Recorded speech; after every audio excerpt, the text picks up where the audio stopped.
Welcome to Big Blues Exploration.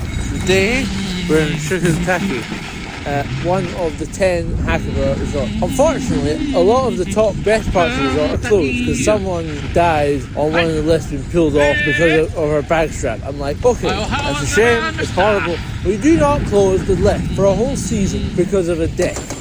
Someone is wearing a backpack.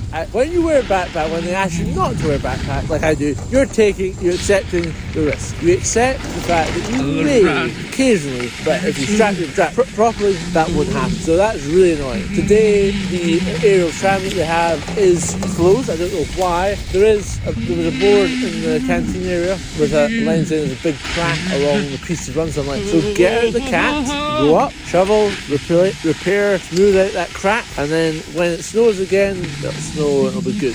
What is the point of having a big one, especially higher altitude, which has good snow, and not allowing it to be used? Right. There's one thing that has bothered me for a wee while now. It's the Japanese becoming too careful. And where has the shogun spirit gone, the warrior attitude, and don't let anything stop me? I understand that yes, they wanted to reduce accidents, etc., etc. But I would quite like it if, in regards to things like run safety and stuff like that, they could be a little bit more adventurous in keeping things open, or if there's issues like cracks, maybe actually repair them rather than just closing the runs. Especially not today, but when there's lots of powder, and they could be doing more avalanche, more down and anything, but they don't. I do find it a shame, but there is one big issue that I am going to cover today, and that is snowboarding. I understand that lots of people love to snowboard and stuff like that, but I've been taken out completely by a snowboard today. I had priority. I was on front, and the guy came in from my side. Yes, they may have had my back to that point, but they could see what my general skiing pattern, but had taken no heed of that. I think it's important to stress that we need greater education with snowboarders on the issues when they cannot see what's beside them. I understand that, yes, snowboarders have exactly the same idea about skiers, but when you're getting taken out completely and knocked off your feet, and you're by a snowboarder, of course you're going to have a negative attitude about it. The problem here is there's lots and lots of Australians who snowboard, but have minimal or understanding of what they're doing, therefore creating a very dangerous situation for everyone else who has an idea or knows what they're doing.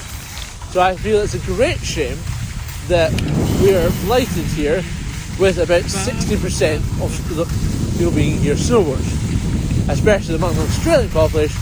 That figure is probably more like 70 or 80%. So it does provide an issue that I think does need to be addressed. Yes, people are going to hate this video, but it has to be done, it has to be said. I think that we need more education for snowboarders so they don't crash into skiers on runs, especially on a run where it's not really fast, it's quite slushy, and there's lots and lots of time for them to make adjustments.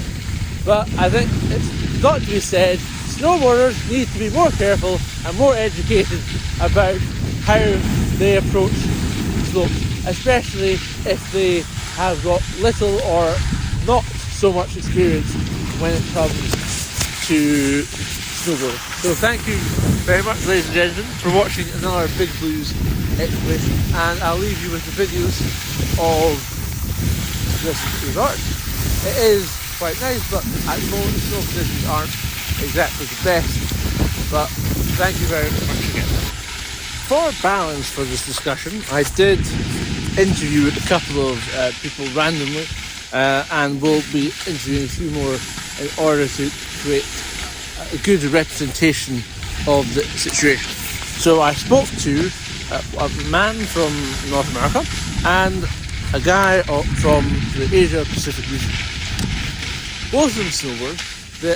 The American guy had been a skier for most of his life up until quite recently, and is now a snowboarder. His attitude was that whoever's at fault, whoever has priority, is the one that is not at fault, and the person who hits them is at fault, regardless if it's a snowboarder or a skier. And an interesting point that the guy made was obviously that we were here during Snow Machine, which is a big music festival that lots and lots of Australians come to. But in this instance, yes, there's lots of Australians who love to drink here and party and snowboard, but the person that hit me was not an Australian. The person that hit me was a Japanese. And afterwards, when I was looking at them as they were skiing, I could see that they were really like doing their sorts of flips and jumps as they were skiing down the hill. So not necessarily the most observant person in the world, especially when it comes to looking around them. Actually, no, they should be, because they're doing jumps and flips, jumps and turns and stuff like that as they're going down the slopes. But I also saw later on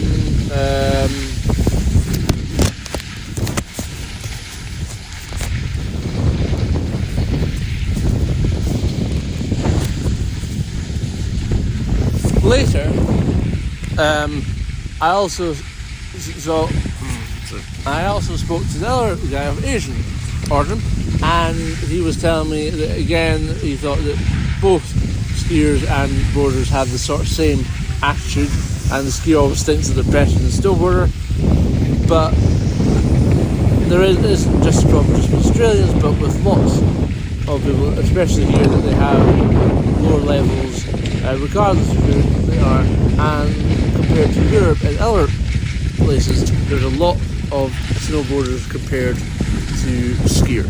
It's increasing the chance of accidents involving snowboarders and skiers.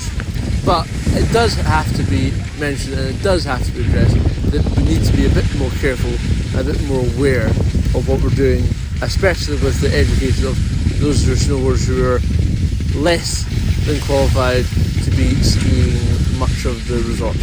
Thank you very much again, ladies and gentlemen, for watching our Big Blues exploration. For further balance to the video, I also spoke to an Australian snowboarder who had also skied quite extensively throughout his life.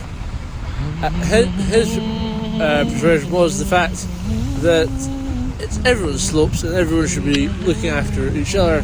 It doesn't matter, everyone's paid to use the mountain, and they should be able to expect not to get knocked down. They were actually shocked that I had been knocked out and why I was still skiing, because I love skiing and it wasn't that bad. But just the fact that I have been taken out is definitely the reason why I'm making this video, and hopefully it will inform you, and for those who are younger or less experienced snowboarders or skiers, about the importance of priority and making sure that you can control your speed and stop if you need to. Thank you very much again, ladies and gentlemen, for watching our Big Blues explorations.